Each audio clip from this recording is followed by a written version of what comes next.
welcome to our podcast. We are Camila Martinez, Natalia Navarro, Jimena González, and Ana Cristi Peña. In this podcast, we're going to be talking about our project that we made in our Multicultural Actors and Perspectives class. This project was about multiculturalism and cultural identity. We interviewed two different people. It was a girl who lives here in Monterrey and an American girl who lives in Austin, Texas. By interviewing both of them, we were able to see all the similarities and the differences between them and their opinions. Okay, so first of all, for the people who don't know multiculturalism, basically it is the presence of different cultures in the same group or society. But apart from this, multiculturalism takes action to create equality between all the differences. Cultural identity also refers to knowing about the presence of different cultures, but doesn't always take an action. Okay, so the first person we interviewed was Eva Castillo. She is a 20-year-old girl who lives in Austin, Texas. She is currently a college student, she is Christian, and she is also middle class.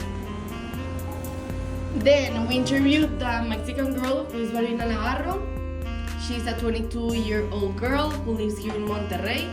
She's currently in university studying as a lawyer. She's Catholic and she's also middle class.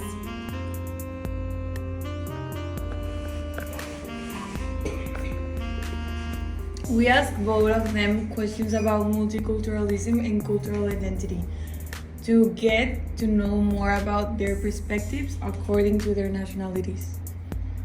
So we wondered and asked Eva, how do you think migrants in the United States maintain their cultural identity while also adapting a new culture and environment? She said that they maintain culture identity by practicing religion and finding different communities where they identify most in. Then we asked Balbina the same question, but based in Mexico.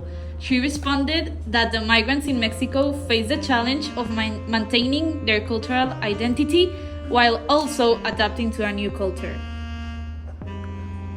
Then we asked them both what they think the challenges for migrants are while trying to adapt to a new culture.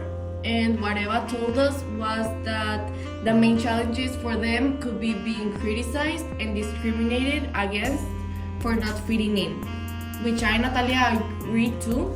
I can imagine that being an immigrant can have so many challenges.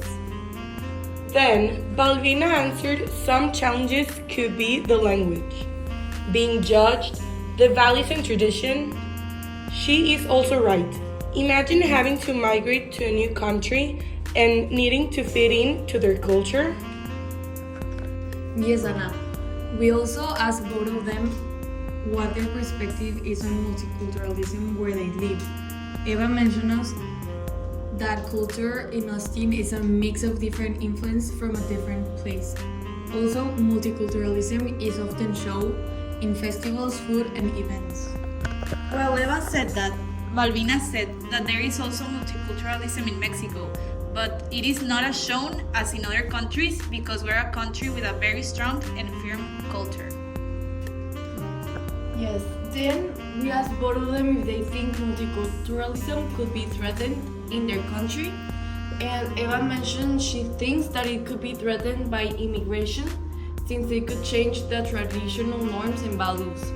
Balbina said that she doesn't think multiculturalism could or is being threatened in Mexico.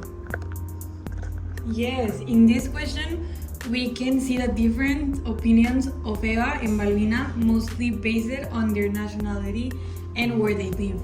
So finally, we asked them to share their opinions on how they think migrants are perceived in both of their countries. Eva says that in Austin they are really welcome and inclusive.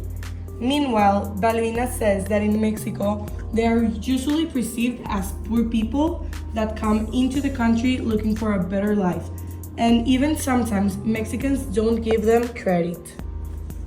Totally, after comparing, these are two completely different opinions, and that's very interesting.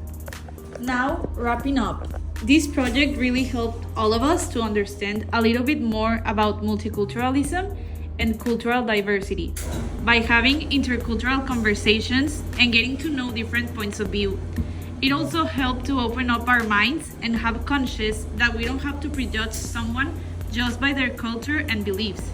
Yeah, I agree. Yes, I agree with Camila just said. Yeah, totally. I love interviewing these two girls. Yeah, we really learned a lot, and we hope that you liked our podcast, and we'll see you in the next episode. Bye.